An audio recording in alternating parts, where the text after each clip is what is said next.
introducción a lo que es la biofísica celular y sistemas complejos. Eh, Mi pantalla se ve bien, he estado teniendo problemas con mi conexión. Sí, se está viendo bien. Perfecto, gracias, Sergio. Ya, comencemos entonces. A ver, ya. Buenas tardes, sí, ya creo que son las... Ajá, no, todavía. Bueno, muy buenos días a todos.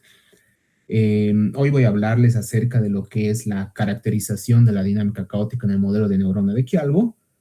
Eh, para eso, dentro de este contenido vamos a tener una breve introducción, explicar un poco de lo que es el modelo, cómo es que se ha caracterizado este modelo, los resultados encontrados, hallados y algunas de las conclusiones. Les voy a dar una breve introducción. Sabemos que esto de los sistemas complejos abarca una gran cantidad de literatura. Entonces, ¿qué es lo que tenemos? En los últimos años, el campo de la dinámica no lineal ha experimentado avances significativos. Estos progresos han establecido un marco conceptual robusto que permite definir la dinámica no lineal y la vincula estrechamente con los sistemas complejos. La relación entre los sistemas complejos y la dinámica no lineal permite analizar una amplia gama de sistemas, desde los físicos hasta los biológicos y sociales, lo que resalta la versatilidad y aplicabilidad de estos enfoques. Bueno, para la realización de este trabajo, de este proyecto, se han tomado en cuenta tres conceptos fundamentales, ¿no? Periodicidades. Las periodicidades se manifiestan como soluciones recurrentes que describen la evolución del sistema a lo largo del tiempo. Caos. El caos se refiere a un comportamiento aparentemente aleatorio y desordenado en sistemas deterministas, donde pequeñas diferencias en las condiciones iniciales pueden conducir a divergencias exponenciales en las trayectorias del sistema. Hipercaos. Rosler introdujo el término hipercaos para describir un tipo de comportamiento caótico, donde una de las principales características es que al menos se tenga dos exponentes de Lyapunov positivos. En un momento más voy a explicar o voy a definir lo que es el primer y segundo exponente de Lyapunov. Bien, el modelo de Chial. El modelo adopta la forma de estas dos ecuaciones que representan un sistema dinámico en tiempo discreto, donde x sub n es el potencial de activación o puede ser vista como una variable que describe el estado de activación de una neurona, mientras que y sub n es el potencial de recuperación, pero también puede ser vista como una variable moduladora o de control interno, que refleja factores externos que afectan la dinámica de la neurona. Nótese que en ambas ecuaciones tenemos los siguientes parámetros. En la ecuación 1 tenemos el parámetro K, que puede actuar como un valor fijo o como una perturbación aditiva dependiente del tiempo. En la ecuación 2 tenemos el parámetro A, que representa el factor de tiempo de recuperación. El parámetro B representa el factor de dependencia del proceso de recuperación, el factor de dependencia de activación del proceso de recuperación, y el parámetro C viene a ser el desplazamiento de la posición de equilibrio de la variable de recuperación. Bueno, para hacer la caracterización de este modelo, más que todo se usó el cálculo del primer exponente de Lyapunov. Y este se puede definir como el límite logarítmico de la distancia, del crecimiento exponencial de la distancia entre dos trayectorias cercanas en el tiempo, ¿no? Con esta, aquí está con esta expresión, ¿no? Que puede interpretarse formalmente como la evolución de la distancia entre trayectorias en el espacio de fases, con la influencia de la matriz jacobiana, donde J sub i k son las componentes de la matriz jacobiana. Aquí tenemos la matriz jacobiana que se obtiene a partir de las dos ecuaciones, ¿no?, que representan al sistema dinámico. Ahí está. Y bueno, caracterización del modelo.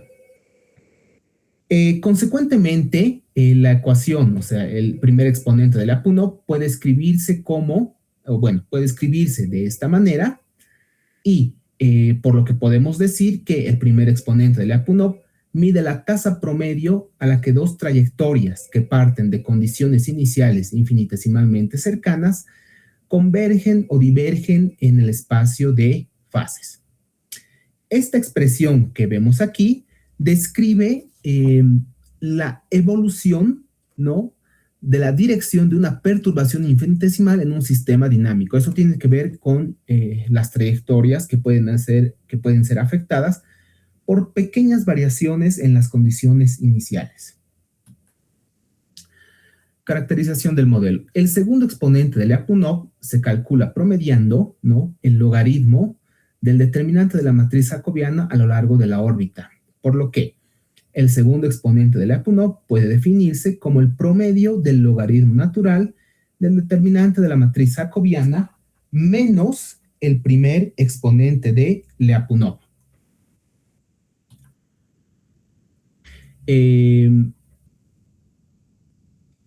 Bueno, voy a seguir con los resultados, ¿no?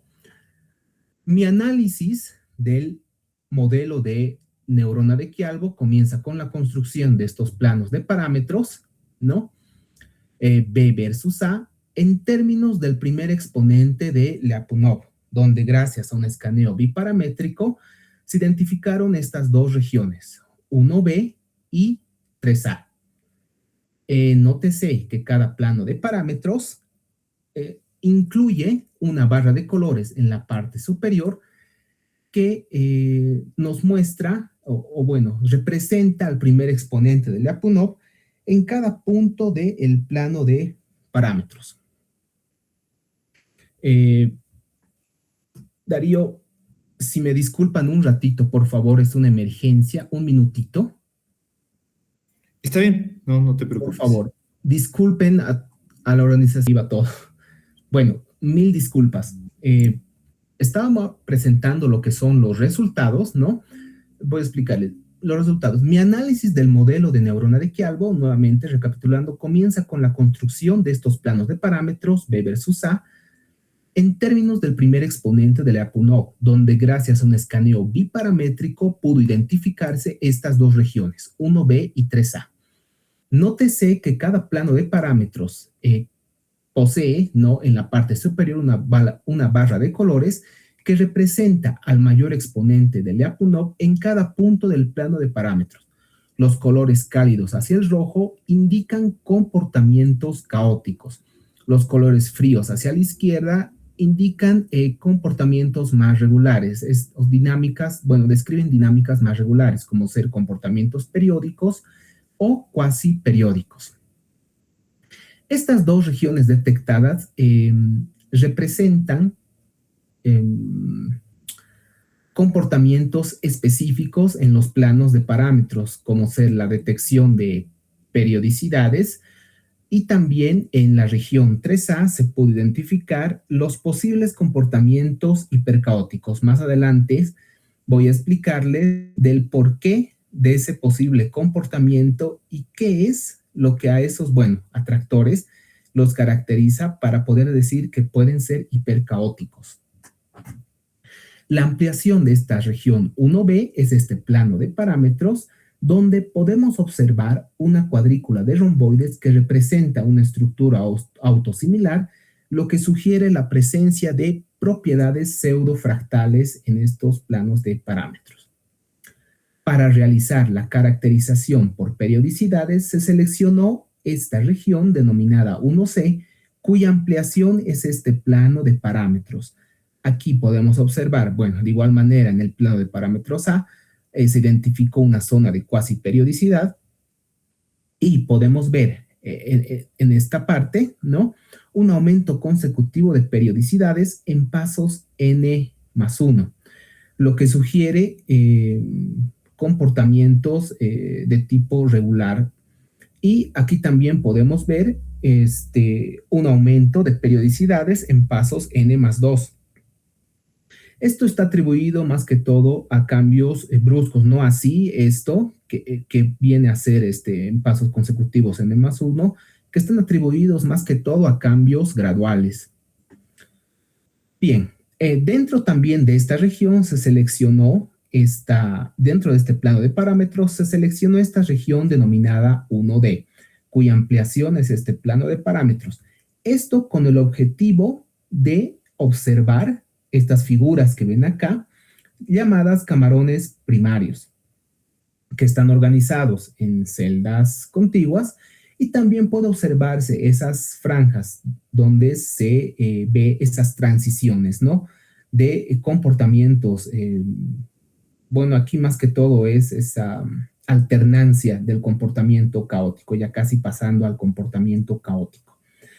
El por qué de mostrar estas figuras, ¿no? Geométricas llamadas camarones primarios, porque además de ver su geometría, ¿no? Podemos ver periodicidades dentro. Entonces, si nosotros hacemos un acercamiento a ciertas regiones, ¿no? Eso con un poder computacional más alto, podemos observar que dentro de estas figuras existen comportamientos regulares. ¿Ok? Si se habrán dado cuenta, se ha hecho una expansión de ciertas regiones para poder observar de mejor manera los comportamientos dinámicos del sistema. Bien, mi análisis del modelo de neurona de Chialbo, ¿no? Gracias al cálculo del primer exponente de Lyapunov, pude distinguir, ¿no? Los tipos de comportamientos presentes dentro de estos planos. Aquí podemos observar, ¿no? De los cuales fueron, ¿no? Periódicos, cuasi periódicos y caóticos. La figura A2 representa a un atractor periódico cuya geometría corresponde a un ciclo límite. Vemos que en su serie temporal, ¿no? Un patrón oscilatorio regular. No así para la figura B2, que representa un atractor cuasi periódico cuya serie temporal muestra esa alternancia en las amplitudes de las variables X y Y. Estos dos últimos atractores corresponden a atractores caóticos, pero sí vemos una gran diferencia, no más que todo en la serie temporal, en sus series temporales, porque la serie temporal que representa a la figura de 2, que la tenemos aquí, muestra una interacción más compleja y oscilaciones más intensas que en la figura C1, que corresponde a este atractor caótico. También nótese, más adelante también les voy a explicar que aquí hay áreas con mayor densidad de puntos. Esto quiere decir que son regiones donde las trayectorias, por así decirlo, pasan más tiempo, donde las dinámicas se concentran. Bien. ¿Me pueden decir, por favor, si la animación se activó? Sí, ahorita se activó. Está bien. Perfecto, perfecto. Era la idea. Muchas gracias. Bien, gracias, Darío. Lo que ahora observamos, ¿no? Esta animación, ¿no? Se hizo en Blender, pero no está hecha a grosso modo. Se ha usado tanto las ecuaciones de Chialbo como como parámetros específicos para poder mostrar cómo es, ¿no? El pulso, ¿no? Que sale de la neurona de forma ya sea periódica, cuasi periódica y caótica. Si bien para mostrar los otros atractores, ¿no? O los planos de parámetro requirieron 1.000.000 de iteraciones con un transitorio de 900.000. Ya imagínense cómo ha sido eso, pero para poderles mostrar esa diferencia del comportamiento en el lanzamiento de los pulsos, no pulsos eléctricos, ahí está la neurona, el axón, aquí, las dendritas, ¿no? Se usaron 1.000 iteraciones, pero aquí podemos ver que con tan solo usando 1.000 iteraciones, podemos ver esa diferencia en tanto a A2 que representa al comportamiento periódico, ahí ven, un pequeño pulso, es el que sale, listo, normal. Aquí vemos el cuasi periódico, bueno, son 2 pulsos, ¿no? Pero tampoco es que esto está representando, no sé, qué sé yo, unas oscilaciones más intensas. Aquí vemos los dos atractores caóticos que les mostraba al final, ¿sí? Vemos que el que tiene mayor densidad de puntos en determinada región, ahí vemos el lanzamiento de los pulsos. Y este lanzamiento de los pulsos, ¿no? Está asociado a lo que son las series temporales, ¿no? Periodos cortos y periodos largos. Bueno, esto sí era importante que lo vean, la representación de los comportamientos a través de, bueno, la animación de una neurona. Bien. Quiero que observen aquí que este plano de parámetros A representa la ampliación de esta región denominada 3A. ¿Por qué es importante, no, la ampliación de esa región? Porque aquí es donde hemos podido encontrar, ¿no? Atractores, o bueno, esas dinámicas hipercaóticas a través de ciertos diagramas de atractores. Enseguida se los voy a mostrar. Y de igual manera se identificaron zonas de cuasiperiodicidad. Podemos observar también esa cuadrícula de romboides que presenta una estructura autosimilar, lo que les decía sugiere la presencia de propiedades pseudofractales. Voy a explicarles un poquito lo que es más que todo la estructura autosimilar. Más que todo quiere decir que el sistema se copia a sí mismo en escalas más pequeñas, ¿no? Les había dicho sobre la ampliación de ciertas regiones. Pero el problema aquí con mis planos de parámetros es que no existe libertad de escala. O sea, los patrones que se repiten lo hacen solo a tamaños específicos, no a cualquier escala. Sabemos que bueno, los fractales, o sea, se va haciendo el acercamiento una y otra vez, entonces podemos observar el mismo patrón. No así en estos planos de parámetros, que hasta cierto punto vamos a seguir observando, no sé, los camarones primarios, esas cuadrículas de romboides, pero va a llegar un punto en que, por ejemplo, en este plano de parámetros C, vamos a observar algo así. Está completamente rojo. Y no sé si llegan a observar en sus pantallas que podemos ver ciertos puntos azules, ¿no? En la región, ahí está. Y lo maravilloso de esto es que nuevamente haciendo un acercamiento a estas áreas, ¿no? A estas regiones, podemos observar diferentes tipos de dinámica. Eso es lo maravilloso de esto, ¿no? Vamos acercando más y más y más y todavía podemos observar las dinámicas presentes. Por eso dicen que el modelo de Chialbo posee una gran riqueza dinámica, ¿no? Y que es digna de estudio. Bueno, el parámetro A se identificó de igual manera esta región denominada 3B, ¿no? Cuya ampliación es este plano de parámetros y miren, o sea, seguimos haciendo el zoom, ¿no? A ciertas regiones, donde también se identificaron estas áreas, o estas regiones 3C y 3D, cuyas ampliaciones son estos planos de parámetros respectivamente, ¿no?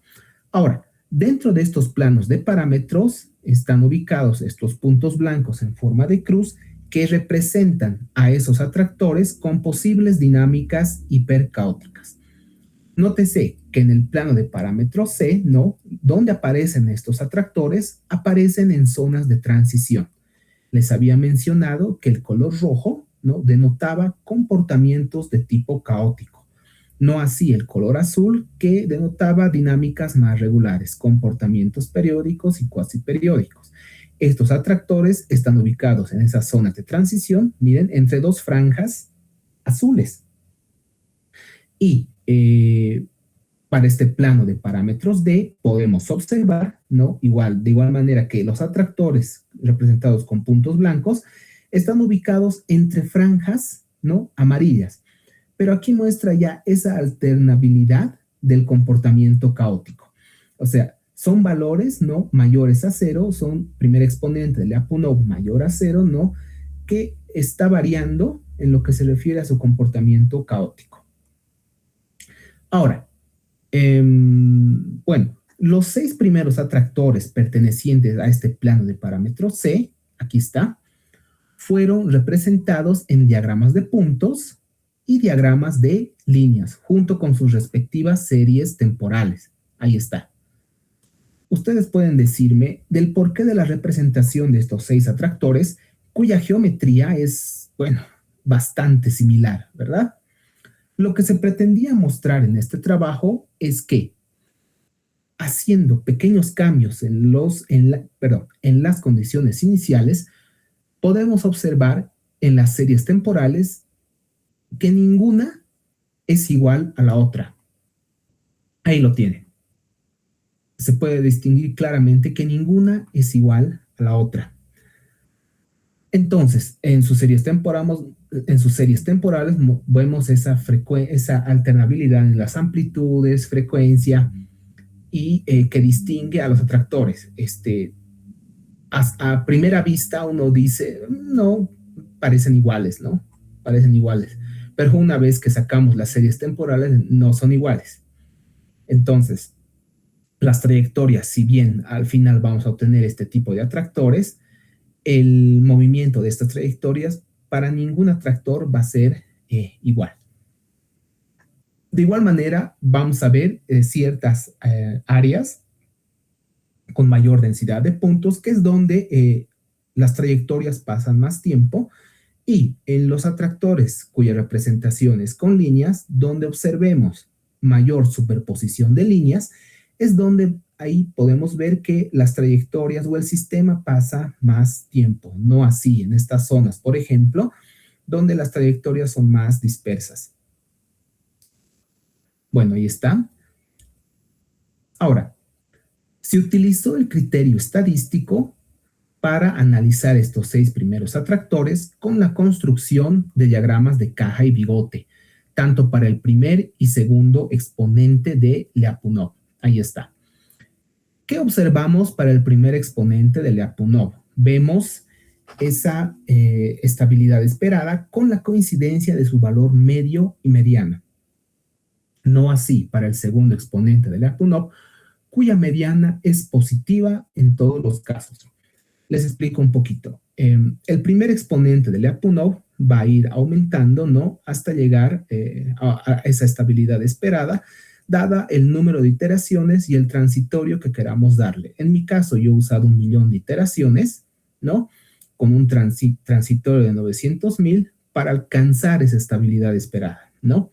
No es lo mismo con el segundo exponente de Lyapunov. El segundo exponente de Lyapunov tiende a oscilar entre valores positivos y negativos.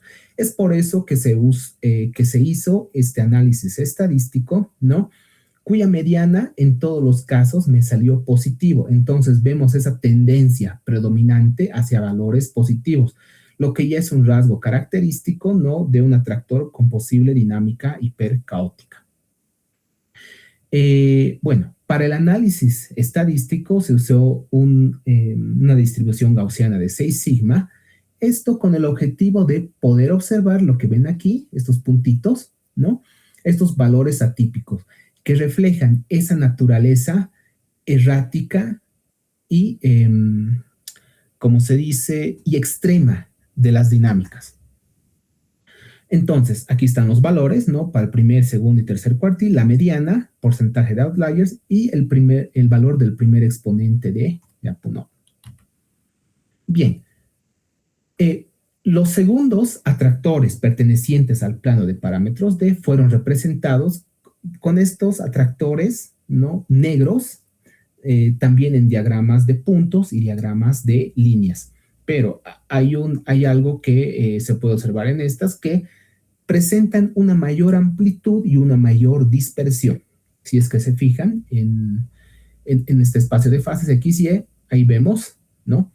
Por ejemplo, aquí tiene el rango desde menos 0,16 hasta 7, no así para estos que llegaban máximo así, hasta 5,8, por así decirlo, un poquito menos. Entonces, de igual manera, vemos, ¿no? Que ninguna serie temporal es igual a la otra. Si bien su geometría es similar, no así tanto para el atractor del diagrama A2, ¿no?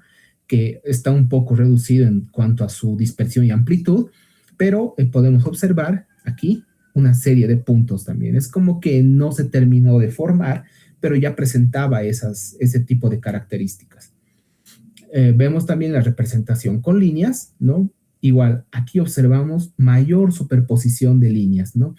Cada uno de estos atractores, ya sean marrones o negros, o sea, muestran un núcleo, ¿no? En forma de espiral que representa, podemos decir, trayectorias localizadas. Ahí está. De igual manera, se hizo el análisis estadístico y el valor de la mediana, como lo ven aquí, fue positiva en todos los casos. Nuevamente observamos esa predominancia, ¿no? De valores positivos para el segundo exponente de Lyapunov. Vemos la tabla comparativa, ¿no? Lo que refiere a su primer, mediana y tercer cuartil, el porcentaje de outliers y el valor del primer exponente de Lyapunov. Para el primer exponente de Lyapunov, de igual manera se alcanza esa estabilidad esperada con la coincidencia de sus valores medio y mediano. Bien, ya para acabar, voy a darles las conclusiones a las que se llegaron de este trabajo. Este enfoque permitió identificar y caracterizar distintas regiones, ¿no? O sea, se caracterizó el modelo de neurona de Chialbo a través de planos de parámetros en términos del mayor exponente de Lyapunov, analizando todos los aspectos dinámicos relevantes. Por eso les decía que este enfoque permitió identificar y caracterizar distintas regiones de los planos de parámetros asociadas a dinámicas específicas. Ahí les había mostrado, ¿no? Los tipos de comportamiento presentes en el plano de parámetros, como ser periódicos, cuasi periódicos y caóticos, y dentro de la última región de las que les hablé, ¿no? La posible presencia de comportamientos hipercaóticos. El trabajo, por ejemplo, en el que yo me basé, usaba un plano de parámetros cuya matriz, o sea, de dibujo, era de 1.000.000. O sea, a través de los puntos, lo que yo he usado, o sea, 1.000.000 de pares de parámetros para hacer el escaneo biparamétrico. Lo que yo utilicé, ¿no? O sea, dada mi limitación a mi equipo computacional, pude lograr 200.000, un cuarto. Pero, o sea, dense cuenta que con 250.000 pares de parámetros, ¿no? Pude observar, yo creo que de buena manera, todas las dinámicas presentes en lo que representa las ecuaciones en los planos de parámetros, ¿no? Entonces, imagínense si es que pudiese hacer con 1.000.000 de pares de parámetros, o sea, lo que se podría observar, ¿no? Dentro de los planos de parámetros. Pero bueno, eso ya es para una supercomputadora. Casi pierdo mi computadora. Seguimos con la segunda conclusión. La variación sistemática de los parámetros A y B y el cálculo del mayor exponente de Lyapunov permitió construir planos de parámetros detallados que revelaron diversas regiones dinámicas del modelo. A ver, estos planos de parámetros fueron fundamentales para distinguir zonas de comportamientos regulares y caóticos, ¿no? Les había mostrado en los planos de parámetros, ¿no? Esas, bueno, regiones color rojo, ¿no? Que denotaban comportamientos caóticos, o los primeros 6 atractores analizados, ¿no? Que se ubicaban en zonas de transición, ¿no? De comportamientos regulares a comportamientos caóticos. Entonces ahí podemos distinguir, ¿no? Los tipos de comportamiento. Y también, así como sus respectivas series temporales. Bien, entre las características más significativas identificadas en los planos de parámetros se encuentran las transiciones entre dinámicas regulares y caóticas, además de la presencia de periodicidades específicas, las estructuras autosimilares y la estabilidad de las dinámicas ante pequeñas variaciones en los parámetros. ¿Qué quiero decir con esto? ¿No? Les había mostrado anteriormente, a ver, voy a ir un ratito, ¿no? Ahí está, fíjense en esos 3 atractores, que si bien el cambio de los parámetros se ha dado, ¿no? Obtenemos figuras geométricas casi parecidas, ¿no? A eso me refiero con la estabilidad en el sistema. No es que he obtenido otro tipo de atractor, no sé, como el atractor caótico que les había mostrado previamente. Bien, bueno, Y las regiones C y D, ¿no?, de la figura 3 se identificaron posibles comportamientos hipercaóticos caracterizadas por tres elementos importantes. Esto es a lo que me refería antes, se los había mencionado. Esto es, como les decía, la geometría del atractor, ¿no? Las formas de sus series temporales, de sus respectivas series temporales, y la presencia de un primer exponente de Lyapunov positivo. Al realizar el análisis estadístico o aplicando las ecuaciones con un programa en C, al principio pude observar que obtenía segundos exponentes de Lyapunov positivos, pero que estos no cumplían, ¿no?, con el análisis que se quería realizar. Entonces, porque les digo, no vendría a ser positivo de una. ¿Cómo es que podría sacar un valor positivo de una, no? Si es que el segundo exponente de Lyapunov tiende a oscilar entre valores negativos y positivos. Es por eso que el análisis estadístico me dio esa certeza, ¿no? Si bien no puedo decir, o sea, yo no les puedo decir, este es un atractor hipercaótico. No. Este es un atractor con posibles dinámicas hipercaóticos, ya que cumple estas tres cositas, ¿no? Su geometría, que es diferente a la de otros atractores, su respectiva serie temporal, vemos esa interacción más compleja entre las variables, y la presencia del primer exponente de Lyapunov. Y gracias al análisis estadístico, vemos esa mediana del segundo exponente de Lyapunov que tiene esa tendencia, ¿no?, positiva. Y también utilizando el criterio, bueno, ya les decía, estadístico, ¿no?, se evidenció que esa tendencia, bueno, estoy redundando, predominante de valores positivos. Y a ver, vamos con aquí.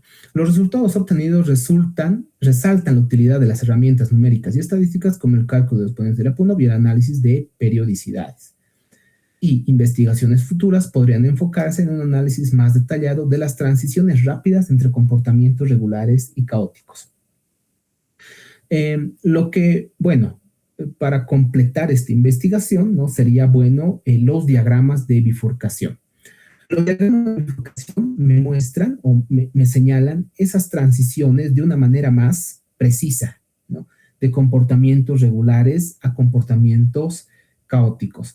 La idea de esto sería hacer mayor zoom, ¿no?, a distintas regiones del plano de parámetros para poder observar esas dinámicas y, claro, mediante un programa en C o en Python, ver de qué manera se están llevando a cabo esas transiciones.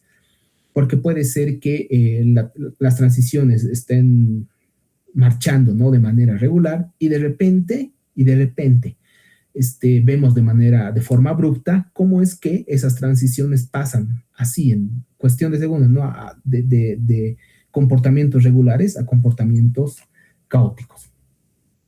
Y también sería bueno para la última parte, ¿no?, analizar lo que son las estructuras autosimilares y las propiedades de tipo pseudo-fractal, ¿no?, además de las figuras geométricas que les había enseñado, que son las estructuras de Camarón. Gracias por su atención, chicos. Éxito sería.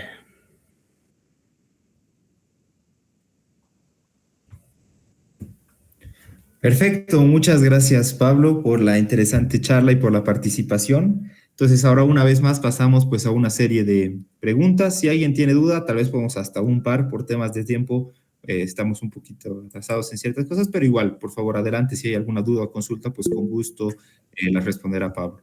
Aquí hay una, tal vez la puedo leer, es de Franklin Limaico y menciona, ¿hay formas alternativas de observar la hipercaoticidad? Bueno, menciona, dice que no sabe si lo mencionó bien, y que, por ejemplo, podría ser con mapas de Poincaré. Sí. El método que yo utilicé, ¿no?, es un análisis de tipo estadístico. Ahora, de que pueden haber otros métodos, sí los hay. El problema aquí es, bueno, la cosa aquí, cuando realices tu análisis para encontrar hipercaoticidad, bueno, en estos modelos de neurona o en el mapa de Poincaré, que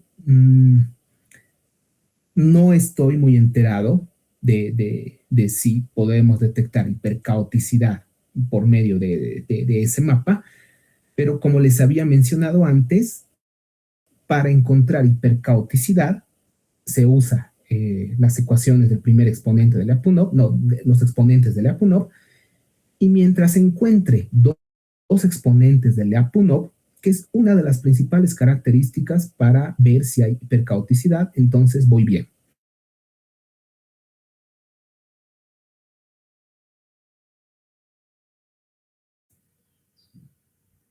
Bien, ahí, bueno, menciona, gracias. Entonces, Miguel, por favor, adelante con la pregunta.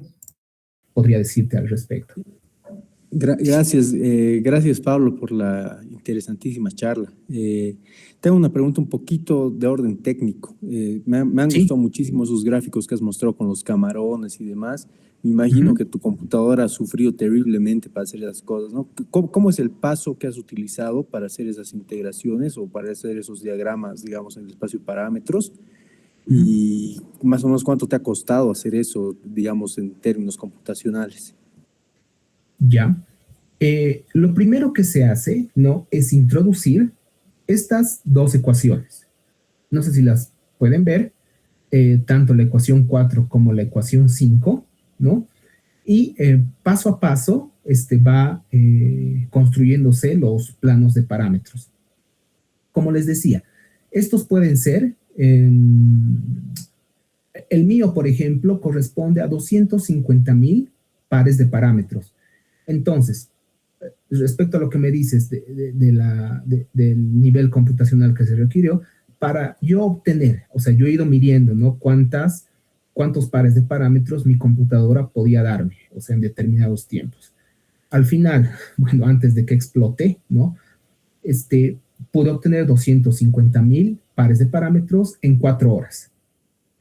Es cuando se generaba, ¿no? El archivo de datos. Entonces, yo ingresaba a mi programa.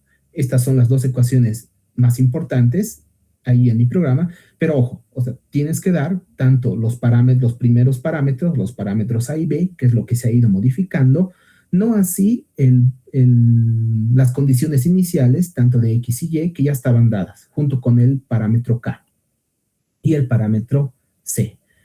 Entonces, por eso les mencionaba, si se tiene un gran nivel computacional, las maravillas que podrían observarse dentro de los planos de parámetros en lo que se refiere a las dinámicas.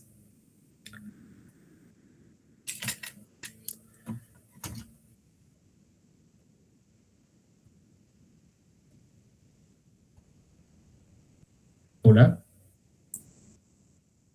Sí, bien. Muchísimas gracias, Pablo. Sí. Muchas gracias. Entonces, pues habríamos concluido con esta charla. Muchas gracias una vez más, Pablo, muy interesante.